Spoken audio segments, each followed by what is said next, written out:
Hello students, देखिए आज का जो हमारा लेक्चर है that is based on A chapter from 11th class atomic structure. तो एटॉमिक स्ट्रक्चर को हम स्टार्ट करते हैं और इसमें सबसे पहले डाल्टन की चर्चा कर लेते हैं। डाल्टन साइंटिस्ट ने क्या बताया, उसने कहा कि एटम जो है that is smallest indivisible particle, यानी एटम छोटे से छोटा वो पार्टिकल है जिसको हम फर्दर डिवाइड नहीं कर सकते। दैट इज़ स्मॉलेस्ट पार्टिकल, उसको हम और आगे नहीं तोड़ सकते। This is the chalk, we can break it, we can divide it, but the atom is the smallest particle जिसको हम डिवाइड नहीं कर सकते। ये किसने बताया था? This was explained by John Dalton. लेकिन कई डिकेड्स के बाद ये पता चला कि एटम को हम डिवाइड कर सकते हैं और एटम को हम डिफरेंट पार्टिकल में डिवाइड कर सकते हैं। डिफरेंट फंडामेंटल फर्दर पार्टिकल्स होते हैं, तो उनको हम क्या बोलते हैं? Fundamental particles of atom. Fundamental particles of atom, particles of atom में हम डिवाइड कर सकते हैं। एंड दीज आर, आपको पता है, इलेक्ट्रॉन, प्रोटॉन एंड न्यूट्रॉन। ये 9th क्लास में यू हैव लर्न कि electron, proton, neutron are the fundamental particles. Fundamental of the main particles होते हैं एटम के अंदर। यानी डाल्टन ने क्या कहा? डाल्टन ने कहा एटम को डिवाइड नहीं कर सकते, लेकिन जो फर्दर आगे साइंटिस्ट आए कई डिकेड्स के बाद, कई दशकों के बाद, उन्होंने कहा कि एटम को डिवाइड कर सकते हैं। और स्टार्टिंग इसकी कहाँ से हुई? स्टार्टिंग हुई इसकी, एक एक्सपेरिमेंट था जिसको हम बोलते हैं discharge tube experiment. Discharge tube experiment, या इसको हम कैथोड रे डिस्कवरी भी बोल सकते हैं। Cathode ray discovery, discovery of cathode रे। तो इसमें क्या है या क्या सिस्टम है, ये हमारा जो डिस्चार्ज ट्यूब एक्सपेरिमेंट है, इसके बारे में हम समझते हैं। देखिए, गैसेज जो है, gases are not conductor of electricity, यानी gases do not conduct electricity. ये हमें पता है पहले से कि गैसेज इलेक्ट्रिसिटी को कंडक्ट नहीं करती है। तो मैंने ये बना दी है एक डिस्चार्ज ट्यूब, और इसको मैंने, एक सोर्स है हमारा इलेक्ट्रिसिटी का, वोल्टेज, हाई वोल्टेज सोर्स, उससे कनेक्ट कर दिया। ये जो बड़ी वाली जो स्टिक है, डंडा है, इसको हम पॉजिटिव लेते हैं बाय कन्वेंशन, और इसको हम क्या लेते हैं? नेगेटिव लेते हैं। And this is what? This is battery. और यहाँ पे हमने एक वैक्यूम क्रिएटर या वैक्यूम पंप बोल सकते हो आप इसको, वो मैंने लगा दिया, वैक्यूम पंप। यहाँ पे जो प्लस वाले से जुड़ा हुआ है, दिस इज डिस्चार्ज ट्यूब। जो पॉजिटिव से जुड़ा हुआ है उसको हम क्या बोलेंगे? Anode. And the negative terminal जिससे जुड़ा है उसको हम क्या बोलेंगे? उसको हम बोलेंगे कैथोड। तो ये डिस्चार्ज ट्यूब होती है। इसको हमने बहुत हाई वोल्टेज 10,000 वोल्ट, या इसको यू कैन राइट 10⁻⁴ वोल्ट, इतना वोल्ट अप्लाई किया। और इसके अंदर हमने क्या ली है? इसके अंदर हमने ली है गैस। तो मैंने आपको स्टार्टिंग में ही बताया कि gases are not conductor of electricity, यानी gases, you can write gases do not conduct electricity. Gases do not conduct electricity, यानी गैसेज इलेक्ट्रिसिटी को कंडक्ट नहीं करती हैं। लेकिन इस एक्सपेरिमेंट में इट वाज ऑब्जर्व्ड कि हाई वोल्टेज जब पास करते हैं तो भी गैसेज इलेक्ट्रिसिटी को कंडक्ट नहीं करती हैं। फिर उसके बाद इसमें से प्रेशर को कम किया गया, इवैक्यूएट की गई है ट्यूब, यानी जो गैस भरी हुई है इसके अंदर प्रेशर है। More the gas more will be the pressure, आपको पता है इस चीज़ का। इसको वैक्यूम पंप की हेल्प से क्या किया? इसका प्रेशर रिड्यूस किया गया। हम प्रेशर को रिड्यूस करते गए, प्रेशर को रिड्यूस करते गए, और प्रेशर रिड्यूस करते करते हमने इसका जो प्रेशर है वो कितना बना दिया, 10⁻⁻⁴, लगभग इतना प्रेशर हमने डेवलप कर दिया, इतना पास्कल प्रेशर।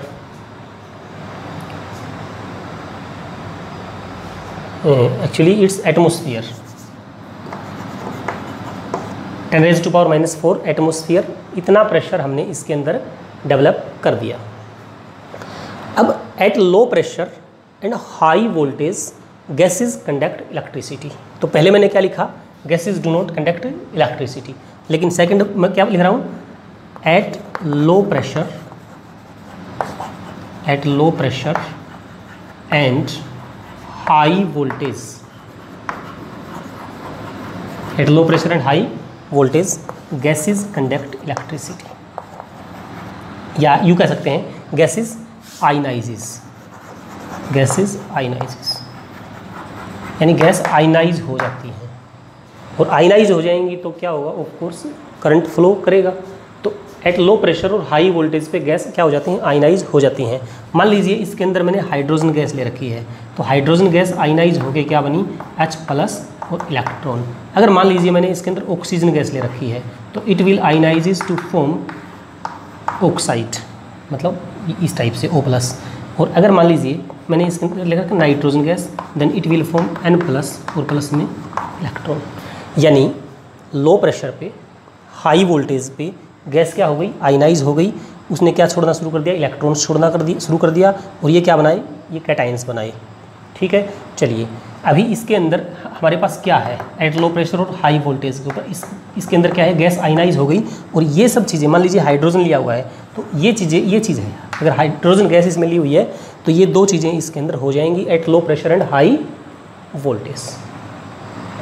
अब आपको तो पता है कि ये नेगेटिव चार्ज है और ये क्या है, पॉजिटिव। अब जो नेगेटिव चार्ज है that will start moving toward positive, यानी इलेक्ट्रॉन्स इधर आना स्टार्ट कर देंगे, और ये जो प्लस वाला है वो उधर जाना स्टार्ट कर देगा। यानी हम ये भी कह सकते हैं कि जो इलेक्ट्रॉन निकले, यहाँ से जो इलेक्ट्रॉन निकले, हर केस में इलेक्ट्रॉन निकल रहे हैं, जो इलेक्ट्रॉन निकले these electron start moving toward anode, ये एनोड की तरफ मूव करना शुरू कर दिया इन्होंने। और ऐसा लगता है, it seems that these electron are emitting from cathode, यानी ये कैथोड से इलेक्ट्रॉन निकल रहे हैं, ऐसा दिखता है, और इसीलिए इनको कौन सा नाम दिया गया, these were called cathode raise. इनको नाम क्या दिया, कैथोड रेज। बेसिकली ये इलेक्ट्रॉन्स ही होते हैं, क्या होते हैं ये इलेक्ट्रॉन्स ही होते हैं। इसमें एक चीज़ और मैं बहुत ही इंपॉर्टेंट बताता हूँ, कोई भी गैस आप ले लें, cathode ray will always be consisting of electrons, यानी इलेक्ट्रॉन्स की ही बनी होती है। यानी कैथोड रेज जो प्रोड्यूस हुई, ये डिपेंड नहीं करती गैस पे, या जो आपने इलेक्ट्रोड लिया है उसके ऊपर डिपेंड नहीं करती है। यानी आप एक पॉइंट लिख भी सकते हो, मैं अगर इन दोनों को मिटा दूँ तो I can write here the next point, cathode rays are, या nature of cathode ray, cathode rays nature, cathode rays nature is independent of nature of gas and electrodes, यानी इलेक्ट्रोड्स के या नेचर ऑफ गैस पे depend नहीं करता है। तो ये था हमारा डिस्चार्ज ट्यूब एक्सपेरिमेंट। मैं रिकैप कर देता हूँ फटाफट। This is a discharge tube, इसमें हाई वोल्टेज भी और लो प्रेशर यानी इसका रिड्यूस कर दिया with the help of vacuum pump. मैंने पहले लिखा भाई गैसेज कंडक्ट नहीं करती हैं इलेक्ट्रिसिटी को, because gases do not ionizes eight normal conditions. लेकिन जब प्रेशर को कम कर दिया और वोल्टेज को बहुत हाई कर दिया, then at low pressure and high voltage gases ionises, यानी गैसेज आयनाइज होना स्टार्ट हो जाती हैं। And during ionisation electrons are produced and these electrons move toward anode. और ऐसा लगता है कि ये किस में से निकल के आ रहे हैं, कैथोड में से निकल के आ रहे हैं। That's why these were called cathode rays, और cathode rays consisting of electrons regardless of whatever the gas we are taking inside the discharge tube, यानी डिस्चार्ज ट्यूब के अंदर कोई भी गैस लेते हैं तो रहेंगे तो इलेक्ट्रॉन ही। इसका मतलब ये है कि कोई भी गैस लेंगे तो जो कैथोड रेज का नेचर है वो गैस पे या इलेक्ट्रोड्स जो यूज़ करते हैं उस पर डिपेंड नहीं करता है। तो ये अब तक हमने पढ़ा है। This is discharge tube experiment. अभी डिस्चार्ज ट्यूब एक्सपेरिमेंट के बाद इसकी हम प्रॉपर्टी डिस्कस कर लेते हैं। तो next is properties of cathode raise. Characteristics of cathode raise. Characteristics of cathode rays.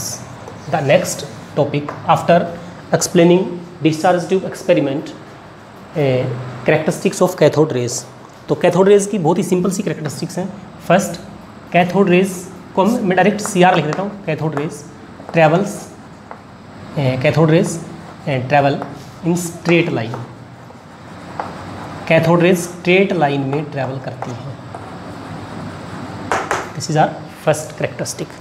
Second, जब कैथोड रेज ट्रेवल करती हैं और उसके बीच में हम कोई ऑब्जेक्ट रख देते हैं तो they cast shadow.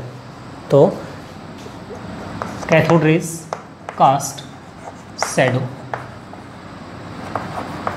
When we put any object in the path, यानी रास्ते में अगर हमने किसी ऑब्जेक्ट को रख दिया तो they will cast shadow. Third, अगर मान लीजिए इस डिस्चार्ज ट्यूब के इधर मैंने मैग्नेटिक फील्ड लगा दिया ऊपर नीचे या इलेक्ट्रिक फील्ड लगा दिया तो क्या होगा? कैथोड रेज क्या हो जाएंगी? डिफ्लेक्ट हो जाएंगी। तो cathode raise deflected in electric and magnetic field. Magnetic field, electric magnetic field में ये क्या हो जाएंगी? डिफ्लेक्ट हो जाएंगी। इलेक्ट्रिक फील्ड में आपको पता है प्लस माइनस होते हैं नीचे, तो अगर ऊपर प्लस है तो इधर जाएंगी, नीचे अगर प्लस लिया तो नीचे की तरफ आएंगी। यानी कैथोड के ऊपर कौन सा चार्ज होता है? Negative charge. अगला लिख लेते हैं, cathode rays carry negative charge. Cathode rays have cathode ray आई गया इसमें। Cathode rays have high penetration effect या पेनिट्रेशन पावर,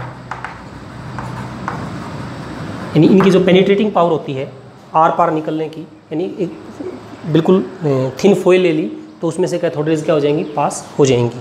तो इनकी पेनिट्रेशन पावर बहुत ज़्यादा होती है। Next, when cathode rays are made to fall on metals like tungsten तो दे विल प्रोड्यूस एक्सरे। तो लिख देते हैं, when cathode rays are made to fall on metals like tungsten, X ray will produce, X rays will produce, X rays produce होंगी। और हम क्या लिख सकते हैं इसमें? They affect photographic plate, they affect कौन? CR cathode rays, they affect photographic plate, photographic plate. अगला लिखते हैं, अगली characteristic, E/M ratio, E/M ratio is constant. यानी कैथोड रेज के केस में E/M, E का मतलब होता है चार्ज और M का मतलब मास, यानी E/M रेशो जो है वो क्या होती है? कांस्टेंट होती है। कांस्टेंट का मतलब इसी का मतलब कांस्टेंट क्यों होती है? क्योंकि ये इलेक्ट्रॉन की बनी होती है, तो इलेक्ट्रॉन का चार्ज और इलेक्ट्रॉन की मास। तो अगर E/M देखें हम, इसके बारे में चलो बाद में बता देंगे, तो E/M रेशो कांस्टेंट होती है। या फिर अगला पॉइंट बना भी सकते हैं, cathode rays do not depend on cathode rays का nature of cathode rays, you can say cathode rays nature do not depend on gas और इलेक्ट्रोड, इसके अंदर जो गैस है उसमें या इलेक्ट्रोड्स के ऊपर डिपेंड नहीं करता है। तो दीज आर द, एक और लिख देते हैं, अगर कैथोड रेज के पाथ में अगर कोई हमने व्हील रख दिया तो व्हील स्टार्ट रोटेटिंग। इसका मतलब क्या है, cathode ray is made up of material particles. तो cathode ray are made up of material particles. बड़ी सिंपल सी बातें हैं ये, you will find all these characteristic in your book, पढ़ता बुक यू आर फॉलोइंग, हर एक बुक में मिल जाएंगे आपको एक करेक्टरिस्टिक। तो ये सब क्या था हमारा, ये था कैथोड रे एक्सपेरिमेंट और कैथोड रेज की करेक्टरिस्टिक। अभी नेक्स्ट हम आगे बढ़ते हैं। आगे इस एक्सपेरिमेंट के बाद E/m की बात मैंने की थी यहाँ पे। E/m को कैलकुलेट किया जे थॉमसन ने, और E/m का मतलब charge by mass ratio, and it was found 1.75 into 10⁻11 1.75 into 10⁻11, और यूनिट क्या रहेगी इसकी, ये वाला कूलाम है, और पर किलोग्राम, कूलाम पर केजी। तो ये वैल्यू किसने निकाली, जे थॉमसन ने फाइंड आउट की। ये किसकी E/m है, कैथोड रेज की, यानी या इलेक्ट्रॉन, चार्ज ऑन इलेक्ट्रॉन और मास ऑन इलेक्ट्रॉन। उसके बाद आगे ये भी पता चला कि एक ऑयल ड्रॉप एक्सपेरिमेंट किया था मिलिकन ने, Millikan's oil drop experiment, Millikan's oil drop experiment. इससे क्या रिजल्ट निकल के आया, इससे इस साइंटिस्ट ने इलेक्ट्रॉन के ऊपर चार्ज को कैलकुलेट किया, तो and it was found charge on electron is -1.6 into 10⁻⁻19 coulomb. C का मतलब होता है coulomb, COULOMB। Coulomb is the unit of charge. तो 1.6 इंटू 10⁻⁻19 कूलाम चार्ज होता है, और ये चार्ज किसने निकाला, मिलिकन ने ऑयल ड्रॉप एक्सपेरिमेंट किया था उससे निकाला। अभी हमें किसका पता चल गया, चार्ज का। अब इस चार्ज को अगर मैं यहाँ पुट करता हूँ तो यहाँ पुट करने के बाद कैलकुलेट करके I will find out mass, और मास क्या निकलेगा फिर, mass on of electron will be equal to 9.1 into 10⁻⁻31 kg। तो ये दोनों वैल्यूज़ आपको याद रखनी है, चार्ज ऑन इलेक्ट्रॉन क्या होता है और मास ऑफ इलेक्ट्रॉन क्या होता है। तो यहाँ से कैथोड रे एक्सपेरिमेंट से हमें पता चला कि जो कैथोड रेज हैं वो बेसिकली बनी होते हैं इलेक्ट्रॉन्स की, और इसी से हमें इलेक्ट्रॉन का पता चला कि एटम के अंदर क्या होते हैं, इलेक्ट्रॉन्स होते हैं। उसके बाद इसी एक्सपेरिमेंट को आगे गोल्डस्टीन ने रिवाइज़ किया, रिपीट किया, और वो एक्सपेरिमेंट था, उससे क्या निकला हमारे पास, उससे हमें प्रोटॉन मिला, यानी डिस्कवरी ऑफ प्रोटॉन। तो अगला टॉपिक हमारा यही है, डिस्कवरी ऑफ प्रोटॉन। ये चीज़ आपको समझ में आ गई होगी। E/m charge of electron, mass of electron, ratio ये होती है। मिलिकन ने ऑयल ड्रॉप एक्सपेरिमेंट किया, उससे निकाला चार्ज ऑन इलेक्ट्रॉन, ये निकला, और इसकी वैल्यू यहाँ पुट करके हमारे पास मास आई इतनी, यानी यहाँ पे मैग्नीट्यूड की बात करें, मैग्नीट्यूड इतना है। ओके, तो next is discovery of proton. अगला जो हमारा टॉपिक है that is discovery of proton. Goldstein ने जो कैथोड रे या डिस्चार्ज ट्यूब एक्सपेरिमेंट था उसी में कुछ अमेंडमेंट किया या उसी को दोबारा से करके देखा, और उसने सिंपल कैथोड एनोड की जगह पे यहाँ कैथोड ले लिया परफोरेटेड कैथोड। परफोरेटेड क्या होता है, जिसमें बिल्कुल छेद से होते हैं, बारीक होल्स होते हैं। तो ये लिया उसने, मतलब इस टाइप से होता है ये, क्योंकि सिलेंड्रिकल है तो सिलेंड्रिकल में इस टाइप से ले लिया, और इसी तरह से एक यहाँ ले लिया एनोड। इनको कनेक्ट किया, किससे कनेक्ट किया, ये वाला कैथोड है परफोरेटेड तो इट विल बी नेगेटिव, और यहाँ पे क्या होगा, पॉजिटिव। तो यहाँ पे मैं नेगेटिव बनाऊँगा, पॉजिटिव नेगेटिव पॉजिटिव, इस टाइप से। ऐसे और ऐसे, ओके। तो ये हो गया और इसके अंदर क्या भर ली, गैस। और यहाँ वैक्यूम पंप की हेल्प से हम इसको वैक्यूम क्रिएट कर सकते हैं। ओके, स्टार्ट करते हैं। गोल्डस्टीन ने ये एक्सपेरिमेंट किया है। गोल्डस्टीन ने क्या किया, गैस ली, सेम हाई वोल्टेज 10 की पावर 4 और 10 की पावर -4 प्रेशर, एटमॉस्फेरिक प्रेशर, यानी eight low pressure high temperature. और इस टेम्परेचर प्रेशर पे क्या होती है, गैसेज आयनाइज हो जाती हैं। तो ये गैस आयनाइज हो गई। तो गैस मान लीजिए इसके अंदर हमने ली हाइड्रोजन गैस, तो हाइड्रोजन गैस क्या हुई, आयनाइज, क्या बना H+ और इलेक्ट्रॉन आयनाइज हो गई। अब पहले वाले एक्सपेरिमेंट में क्या था कि electron start moving toward anode, यानी पॉजिटिव की तरफ मूव करना स्टार्ट कर रहे थे और ऐसा लग रहा था कि electrons are coming from cathode. लेकिन यहाँ पे इलेक्ट्रॉन तो उधर जाएंगे ही जाएंगे, लेकिन जो ये प्लस का है positive charge, it will start moving toward negatively charged which is cathode, यानी कैथोड की तरफ मूव करना शुरू हो जाएंगी। और ये ऐसा लगेगा कि ये किस में से निकल के आ रही है, एनोड में से निकल के आ रही हैं। और इसीलिए इनको क्या नाम दे दिया गया, इनको नाम दिया गया एनोड रेज। और क्योंकि एनोड रेज इसमें से निकलेंगी होल्स में से, तो ऐसे निकलेगा बाहर निकलते टाइम कि ये कनाल में से निकल के आ रही हैं, तो इसलिए एनोड का दूसरा नाम क्या होता है, कैनाल रेज भी बोलते हैं। Anode rays are also called canal rays. और यहाँ पे मैं पहले वाले एक्सपेरिमेंट में भी आपको बता रहा था कि यहाँ एक जिंक सल्फाइड की स्क्रीन लगा देते हैं फ्लोरेसेंस के लिए, और यहाँ भी, ताकि स्ट्राइक करे तो पता लगे। यहाँ here is zinc sulphide screen, zinc sulphide screen जो ही उसके ऊपर टकराएगा तो चमक प्रोड्यूस होगी, इसके ऊपर स्पार्कलिंग आएगी इस टाइप से। तो क्या किया गोल्डस्टीन ने, गैस ली, gas high voltage low pressure के ऊपर आयनाइज हो गई, और आयनाइज होते ही जो कैटायन है that start moving toward cathode, और इसमें से पास होने शुरू हो गए। इनको क्या बोलते हैं, कैनाल रेज या एनोड रेज बोलते हैं। तो एच आयन को ही हम बेसिकली क्या बोलते हैं, एच आयन को ही हम क्या बोलते हैं, प्रोटॉन बोलते हैं। और इसी से जो एनोड रेज हैं, anode rays are consisted of protons. If we take here hydrogen gas, अगर हम यहाँ पे हाइड्रोजन गैस लेते तो ही हम उनको प्रोटॉन्स बोल सकते हैं, क्योंकि आपको पता है कि H11 इसके अंदर एक इलेक्ट्रॉन होता है, प्रोटॉन भी एक होता है, न्यूट्रॉन क्या होता है, 0।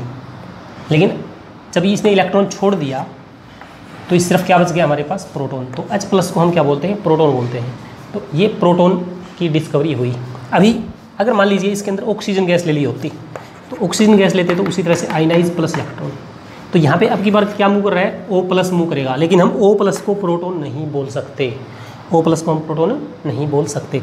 तो कैथोड रेज कोई भी गैस ले लो उसका नेचर नहीं बदलता था, लेकिन एनोड रेज का नेचर बदलेगा, क्योंकि यहाँ पे इस केस में एनोड रेज इसकी बनी हुई है, इसमें एनोड रेज इसकी। अगर नाइट्रोजन ले लेंगे तो it will made up of N+ और प्लस में इलेक्ट्रॉन। तो इसका मतलब ये हुआ कि इसका जो E/m है वो नॉट कांस्टेंट, ये कांस्टेंट नहीं रहेगा।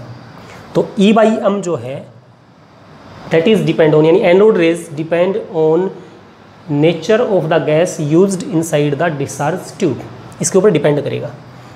अभी प्रॉपर्टीज़ की अगर बात करें तो like cathode rays, anode rays travel in straight line, cast shadow, deflected by electric magnetic field, penetration power भी होती है उसमें, फोटोग्राफिक प्लेट को भी अफेक्ट करती हैं। तो वो सारी की सारी जो प्रॉपर्टीज़ हमने उसमें पढ़ी थी वही प्रॉपर्टीज़ हैं। फिलहाल हम एक चीज़ यहाँ जो इस पूरे सिनारियो से जो आपको ध्यान में रखनी है वो ये है कि चार्ज ऑन प्रोटॉन क्या है। चार्ज ऑन प्रोटॉन तो आपको पता है इलेक्ट्रॉन से बिल्कुल अपोजिट होता है, और ये होता है प्लस का 1.6 × 10⁻⁻19 coulomb. This is charge on proton. और मास ऑफ प्रोटॉन की अगर बात करें, मास ऑफ प्रोटॉन 1.672 × 10⁻⁻27 kg। तो this is the data information you have to keep in your mind. ये आपको याद रखनी है ये चीज़ें, और इसका एक बेसिक सा आइडिया। और जो मेन बात याद रखनी है कि कैथोड रेज का जो नेचर है वो गैस पे डिपेंड नहीं करता है, लेकिन एनोड रे का नेचर डिपेंड करता है। तो ये थी डिस्कवरी ऑफ प्रोटॉन। अभी I am moving toward discovery of neutron.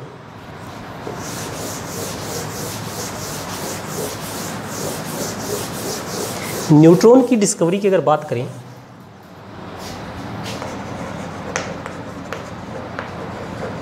Discovery of neutron, neutron की डिस्कवरी चैडविक